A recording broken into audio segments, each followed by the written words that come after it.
Caroline Flack's mum has received an apology from the Metropolitan Police over how it handled a complaint she made following her daughter's suicide. The force told Caroline Flack that it was sincerely sorry for failing to keep full records about why it wanted the Love Island host to be charged with assaulting her boyfriend. Mrs. Flack was told that Scotland Yard had improved record-keeping as a result to better record reasons for decisions being made on whether to proceed with prosecutions.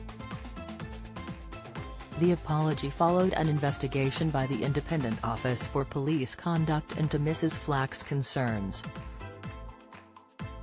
Flack, 40, took her own life in her London flat on February 15, 2020, amid her fears about her pending court appearance on charges of assaulting her boyfriend, Lewis Burton. The Metropolitan Police had pressed for her to face a charge of assault by beating, despite the Crown Prosecution Service recommending she receive only a caution. An inquest reported a conclusion of suicide after hearing how Flack's mental health had deteriorated with a court appearance looming and the case in the media spotlight. Mrs. Flack launched a formal complaint against the Met, prompting the force to investigate the decision to pursue charges against the celebrity. Her grievance largely related to her claim that Detective Inspector Lauren Bateman decided to appeal the CPS decision without reviewing key pieces of evidence, which included not discussing the case with alleged victim Mr. Burton. Scotland Yard initially concluded that it had done no wrong, prompting Mrs. Flack to escalate her concerns to the Independent Office for Police Conduct. The IOP has now written to Mrs. Flack with the results of its inquiries. It ruled that her daughter had not received different treatment due to her celebrity status, but it criticized the Met for its handling of her complaint.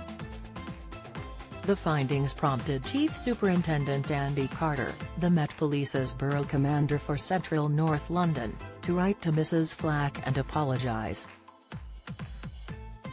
His letter outlined a number of measures that had been brought in to improve how officers went about appealing CPS decisions.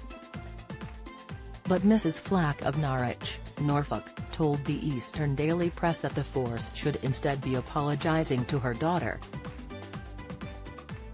She said, "They have apologised for how they handled my complaint, but what they really should be apologising for is the way Carrie was treated. The fact new guidelines have been brought in means something was wrong. I believe if I had not said anything, nothing would have changed either." A lot of the apology letter felt copied and pasted, and I feel like they have only done it because the IOP suggested they ought to. Chief Superintendent Carter's letter reads, "I am sincerely sorry for our inability to previously capture an adequate contemporaneous record of streamlined, balanced and transparent decision-making regarding the CPS appeal and statistical data." The IOP report stated that the Met's investigation into Mrs. Flack's complaint was not reasonable and proportionate. It added that the force had not supplied her with an open explanation of the officer's decision-making. A spokesperson for the Met Police said, "The review did not identify any misconduct but concluded that an officer should receive reflective practice." This was about the requirement to review all case material and record a balanced rationale when appealing a CPS decision. The IOP also asked the Met to apologise to Ms. Flack's family about there not being a record of the rationale to appeal the CPS decision. "We have done so and acknowledge the impact this has had on them." Flack allegedly assaulted her boyfriend in her home in December 2019. He called emergency services, but later withdrew his complaint and said she was not in a good place emotionally.